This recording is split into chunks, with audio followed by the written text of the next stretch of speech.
All right, y'all, guess what?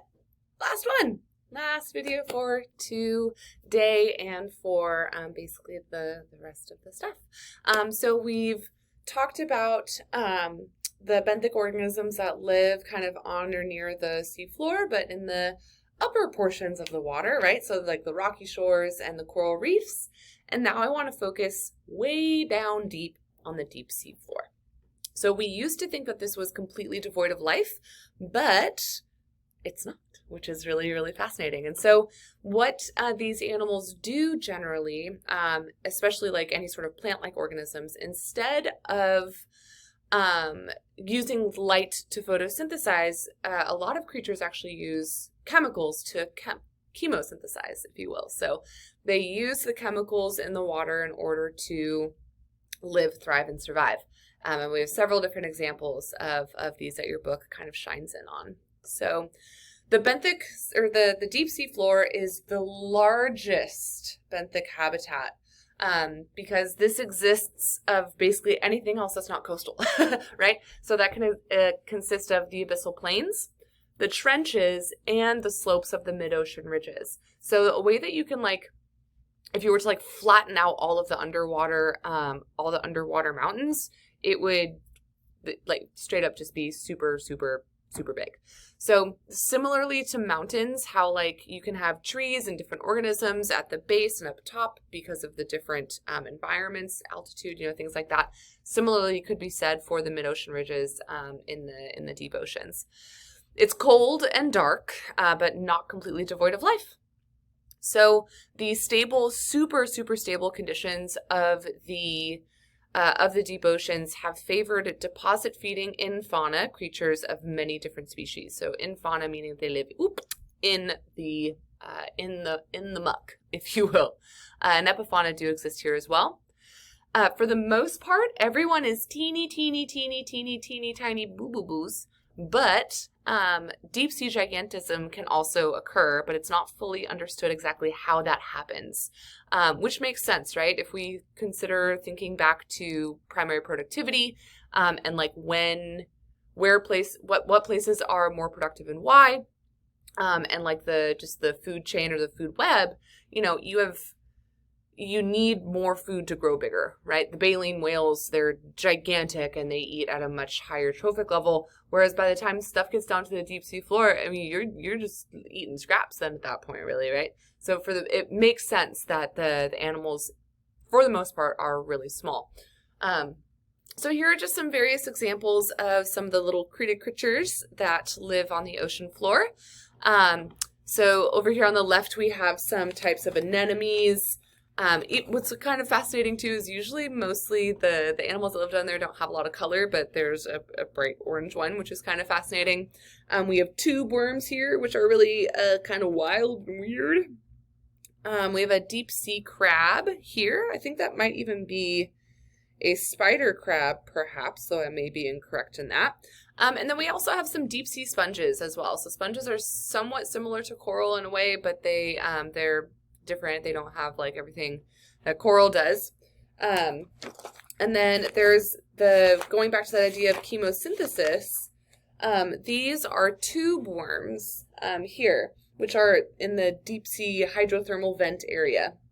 We've kind of talked about this before as well.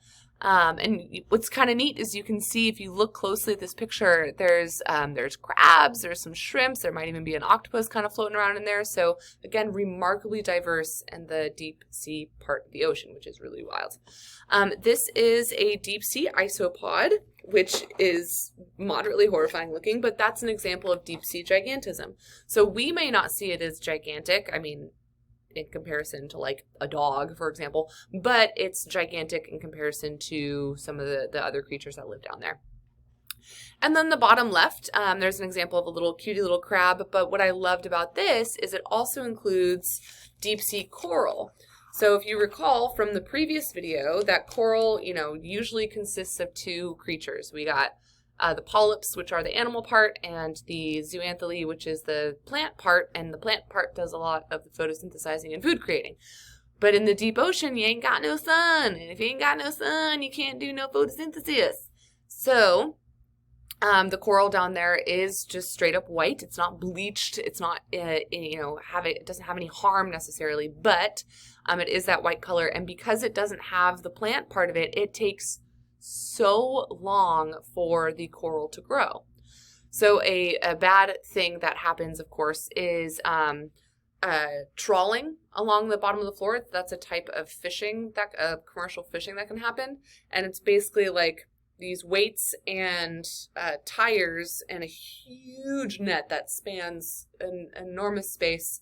And they basically drag that behind a boat, and that can basically just totally mess up any environment that's down there without any like recognition of what's happening. So generally, whole deep sea coral colonies can be entirely wiped out. That maybe took thousands of years to grow. So it's fine. I wish we could go on talking about different animals until, I go blue in the face, but we just simply don't have the time. So the last thing I want to cover here is symbiotic relationships among marine organisms. So symbiosis means that there's a relationship between animals in which one or more of the organism benefits. So there's basically three types of symbiotic relationships, and this will quite likely be a short answer question on your final, so just FYI. Some examples are, or the first one is commensalism. So commensalism is where one species benefits and the other species is unaffected. So my examples here are that of a grouper and a remora, or shark and pilotfish. So the benefit here, like especially for a remora, could be that it's using the grouper's size to like ward off any sort of predators. Similar for the pilotfish and the sharks. So the smaller fish are getting the benefit of protection, but perhaps, whereas the larger fish is just there's no impact to the larger fish. Unaffected. Whereas, like, say if the remora was attached to the fish in a sense of like eating the bacteria that's or parasites that are on the fish, that would be an example of mutualism, where each species benefits. So a gorgeous example of that, of course, is Finding Nemo, but clownfish and anemones.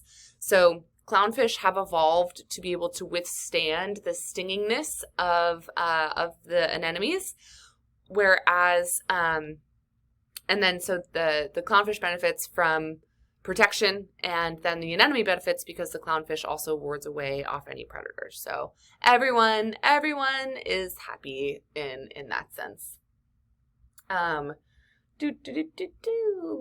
Yep. So last one, and the not so fun one, is parasitism. So parasitism means that one species benefits while the other one is harmed. So our examples here are isopods on soldierfish. This little buddy here, I want to say, so it's an isopod, and it's like, I don't remember the exact name of it, but it's one that attaches to the tongue and basically acts as the tongue of the fish, and then basically eats whatever the fish eats, instead of the fish eating it. So pretty wild. There's tons of different parasites out there, which are like, oh my gosh, I couldn't, why were parasites invented? I mean, come on. If you want to go down a pretty gnarly rabbit hole, that's a fun one to go down. But yeah, so there's harm to one and the other one is benefited. And like, yeah, there's just some really weird ones in nature for sure. But those are basically the three symbiotic relationships. We see all three of them in the oceans.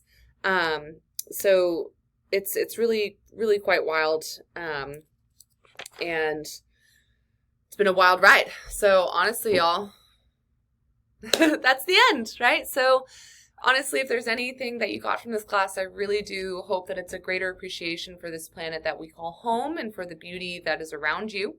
She's an absolutely fascinating creature full of wonder and immense power. So if you respect her, she will make an attempt at respecting you back, except for with natural disasters. That one kind of doesn't work out very well.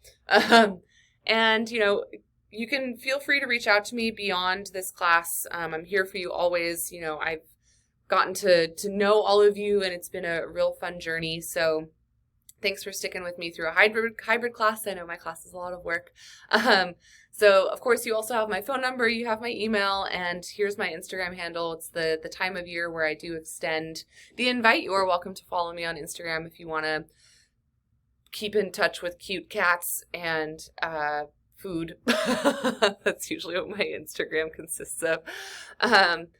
And yeah, so thanks for sticking it through another pandemic semester. I know it wasn't like super crazy this time, but I know several of us, myself included, got COVID over the semester, which can kind of bring things down. I also know that my class is a lot of work, so thanks for sticking through it.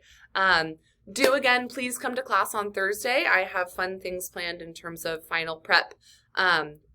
And I can give you more details on the final, and you know what will be short answer questions on the final, which might be beneficial to know.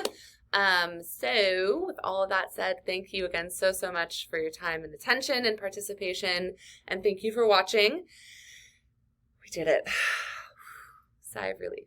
All right, thanks so much. See you soon.